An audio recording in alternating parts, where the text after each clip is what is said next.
అంటే ఇప్పుడు మీరు రోడ్డు మీదకి వచ్చారు, ఎక్కడ చూసినా గుంతలు కనబడుతుంది, ఎక్కడ కాలు పడిపోతానని భయం, ఎక్కడ పడిపోతానని భయం. మరి జాగ్రత్తగా ఉండాలి కమ్మా మీరు కూడా బయటకు. అదే మరి రావాలి కదా, లేకుంటే ఎక్కడో పిల్లలు ఎక్కడెక్కడో ఉంటారు.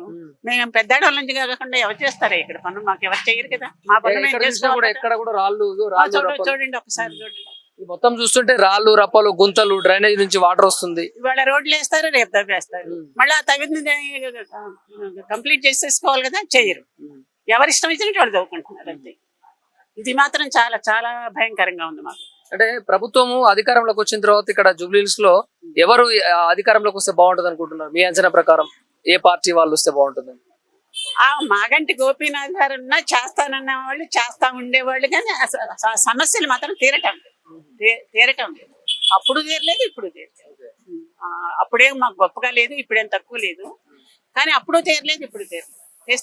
తీరుస్తామన్న సమస్యలు ఆయన కూడా తీరవలేకపోయారు. అంటే పరిస్థితులు అదనమాట. మీరు పెద్దవారు కాబట్టి మీరు చాలా మందిని చూసుంటారు, అంటే నాయకులందరూ చూసుంటారు.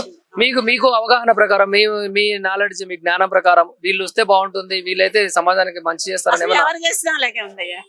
నాకేం బెటర్ అనిపించడం లేదు. కాకపోతే మాగంటి గోపీనాథ్ గారు ఎప్పుడు మాకు అందుబాటులో ఉండేవాళ్ళు. ఇప్పుడు ఆయన పోయిన తర్వాత మాకు అందుబాటులో నాయకులు లేరు. నవీన్ యాదవ్ అనేది ఆయన ఏమంటారు? నాకు తెలియదు ఆయన గురించి, అసలు నాకు తెలియదు. ఆయన గురించి మాకు తెలియదు. కానీ ఆఫీసర్నే పట్టుకుంటున్నాం మేము.